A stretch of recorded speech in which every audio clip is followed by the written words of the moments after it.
Bereshit, chapter 27. In the course of time, after Yitzhak had grown old and his eyes dim, so that he couldn't see, he called Esav his older son and said to him, "My son?" And he answered, "Here I am." "Look, I'm old now. I don't know when I will die. Therefore please take your hunting gear, your quiver of arrows, and your bow. Go out in the country and get me some game. Make it tasty the way I like it, and bring it to me to eat. Then I will bless you as firstborn before I die." Rivkah was listening when Yitzhak spoke to his son Esav. So when Esav went out to the country to hunt for game and bring it back, she said to her son Yaakov, "Listen, I heard your father telling Esav your brother, 'Bring me game, and make it tasty so I can eat it. Then I will give you my blessing in the presence of Yehovah before my death. Now pay attention to me, my son, and do what I tell you. Go to the flock and bring me back 2 choice kids. I will make it tasty for your father the way he likes it, and you will bring it to your father to eat, so that he will give his blessing to you before his death." Yaakov answered Rivkah his mother, "Look, Esav is hairy, but I have smooth skin. Suppose my father touches me. He'll know I'm trying to trick him, and I'll bring a curse on myself, not a blessing." But his mother said, "Let your curse be on me. Just listen to me and go get me the kids." So he went, got them, and brought them to his mother, and his mother prepared them in the tasty way his father loved. Next, Rivkah took Esav, her older son's best clothes, which she had with her in the house, and put them on Yaakov, her younger son. And she put the skins of the goats on his hands and on the smooth parts of his neck. Then she gave the tasty food and the bread she had prepared to her son Yaakov. He went to his father and said, "My father?" He replied, "Here I am. Who are you, my son?" Yaakov said to his father, "I am Esav, your firstborn. I've done what you asked me to do. Get up now, sit down, eat the game, and then give me your blessing." Yitzhak said to his son, "How did you find it so quickly, my son?" He answered, "Yehovah your God made it happen that way." Yitzhak said to Yaakov, "Come here, close to me, so I can touch you, my son, and know whether you are in fact my son Esav or not."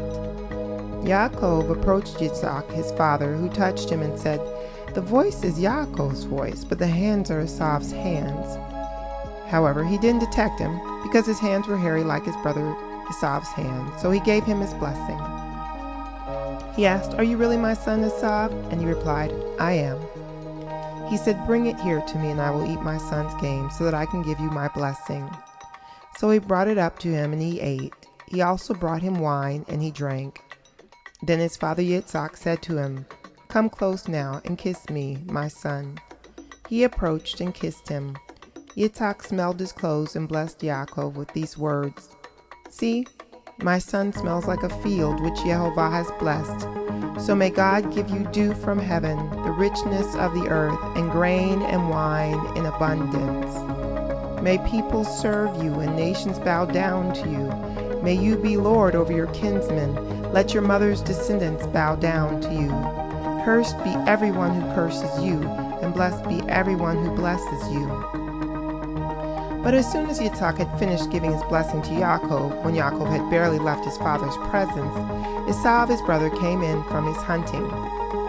He too had prepared a tasty meal and brought it to his father, and now he said to his father, "Let my father get up and eat from his son's game, so that you may give me your blessing." Yitzhak his father said to him, "Who are you?" And he answered, "I am your son, your firstborn Esav." Yitzhak began trembling uncontrollably and said, "Then who was it that took game and brought it to me? I ate it all just before you came, and I gave my blessing to him. That's the truth, and the blessing must stand." When Esav heard his father's words, he burst into loud, bitter sobbing. "Father, bless me too," he begged. He replied, "Your brother came deceitfully and took away your blessing." Esav said, "His name Yaakov, he supplants, really suits him, because he has supplanted me these 2 times. He took away my birthright, and here now he has taken away my blessing." Then he asked, "Haven't you saved a blessing for me?" Yitzhak answered Esav, "Look, I have made him your lord. I have given him all his kinsmen as servants, and I have given him grain and wine to sustain him. What else is there that I can do for you, my son?" Esav said to his father, "Have you only one blessing, my father?" "Father, bless me too." Esav wept aloud, and Yitzhak his father answered him, "Here, your home will be of the richness of the earth and of the dew of heaven from above.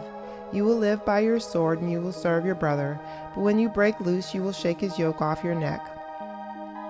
Esav hated his brother because of the blessing his father had given him.